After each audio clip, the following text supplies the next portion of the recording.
KITBOGA. Oh, by the way, your hair looks great. Thank you. You know. And also, Kit, I also want to talk to you afterwards about where you got your granny wig, because I felt like mine was a bit ridiculous, and yours looked much more real somehow. I mean, have you got any tips for us on how to acquire those sort of the more natural look for the granny Well, wig? I propose you've got hair and makeup, haven't you? Now you've got a big outfit there.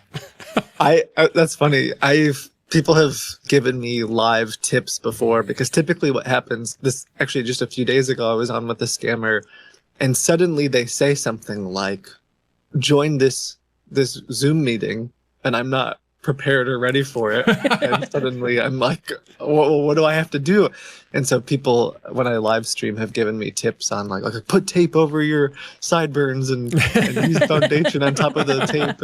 And so I've gleaned all this knowledge from the internet.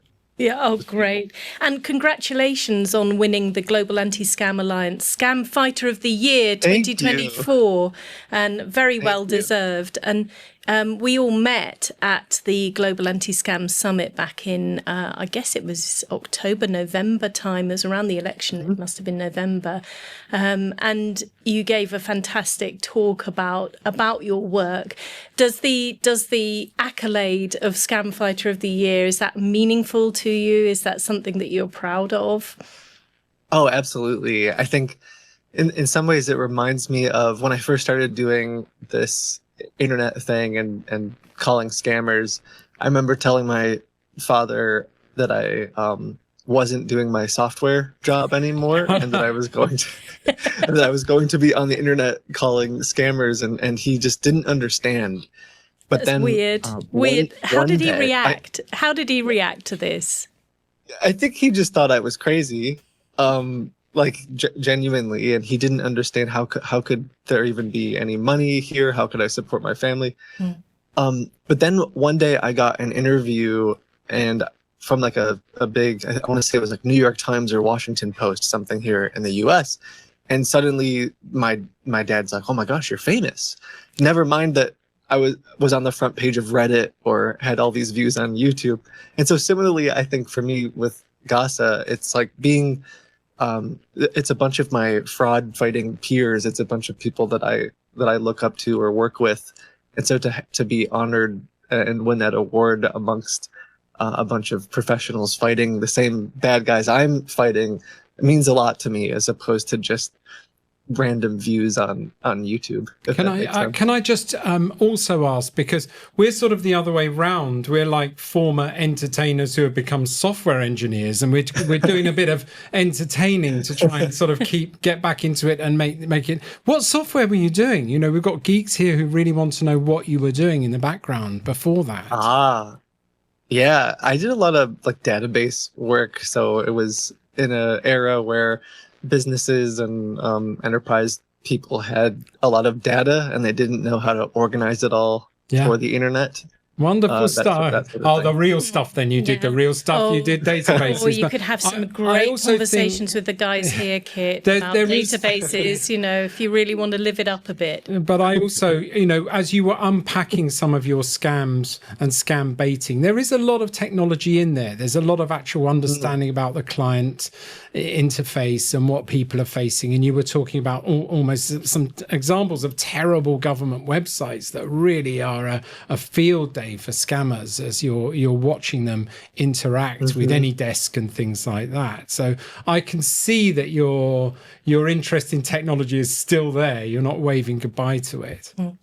Absolutely. I feel like a lot of the things that we do end up utilizing technology or things that I've had in the past. Like, one quick example is we recently built what looks like a United States Postal Service tracking app or some kind of postal tracking application to convince scammers that we've mailed them a package, because a lot of times they ask me to mail gold or cash or something in a box.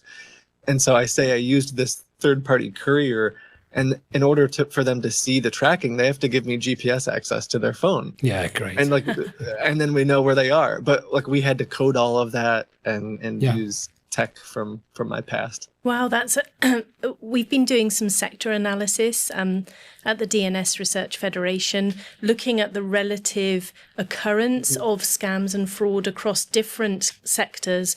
And I'm sure you won't be surprised that home delivery is right up there, way above financial sector, above, things like insurance. And so those kind of home delivery scams, I know that people in the office, family members have got caught out by them and have ended up having identity theft and really impacting on their credit scores.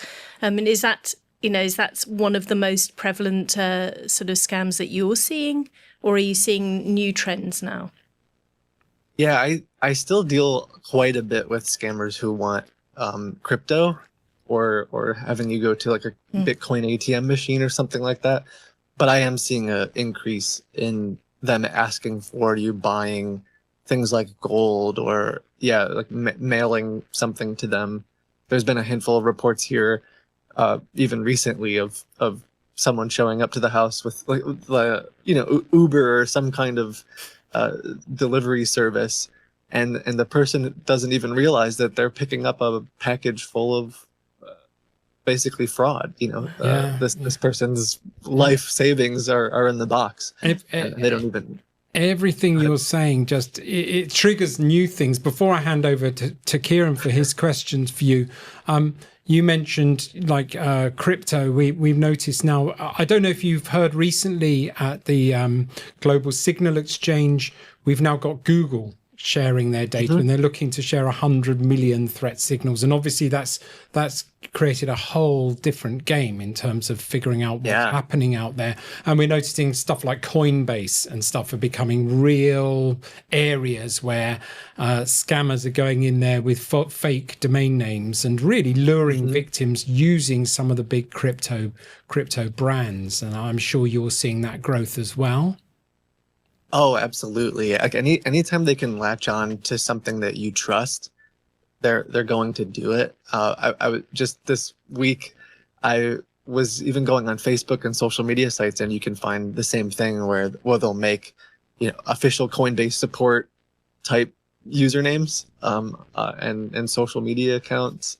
They do the same thing for just about any sector. So there's I'm sure you guys are aware of the kind of, I call them task scams, but they're like a subgroup of pig butchering where it's like a job scam where you're doing these tasks, but then it leads into this investment scheme. And a lot of them now are using brands too. So they'll pick popular hotels or popular, like they'll say it's Netflix that you're getting a job with.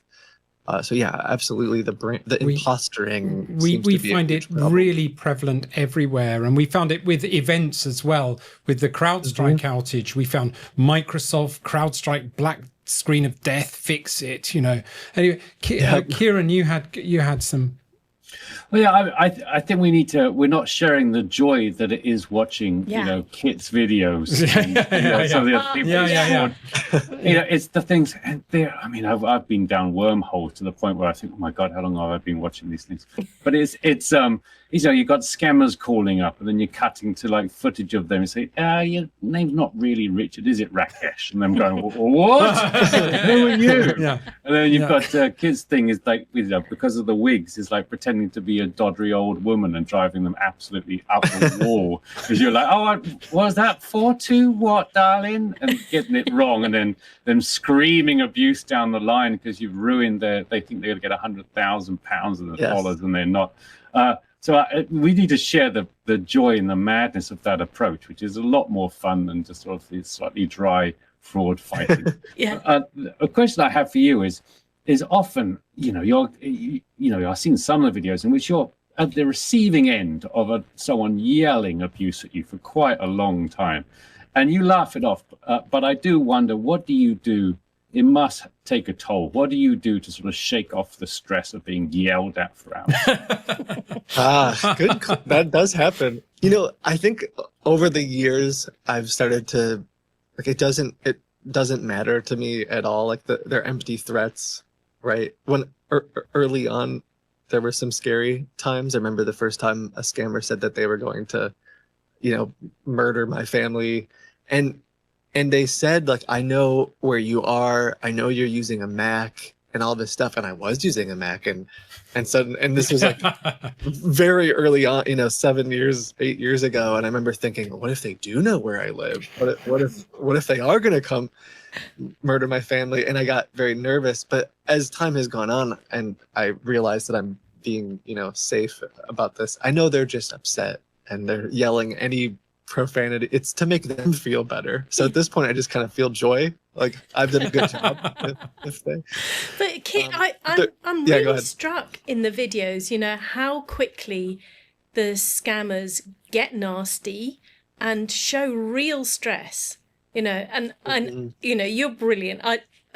As a former actor, I must say your characterization of your scam victims and your grannies is really kind. It's done with loads of empathy. You're not objectifying victims. You're just lovable. And but I can see that like the scammers, and they're often working in call centers, right? And they're often, I think, and we know that there are lots of scam centers in Asia.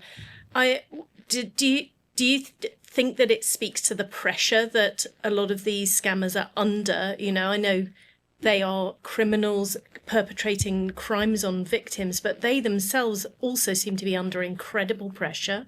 What do you think about that? Yeah, sometimes I think for them, they're doing volumes of calls, and sometimes I think why my crazy scenarios, let's say, have been successful is because maybe they've done 100, 200 calls this week, and not a single one of those calls got to the point where they bought a gift card or they went to the bank. A lot of the calls end up not working out. So when they see, and then you are a dream come true, right? Because you fall for everything. Do you have any regrets about marrying the African prince? Oh, that was one of my questions. That was my question. Are you divorced? No. Before you answer that, is it a legal ceremony? Before you answer that, we've got a lot more to talk about that. So it's time for our guilty pleasure online.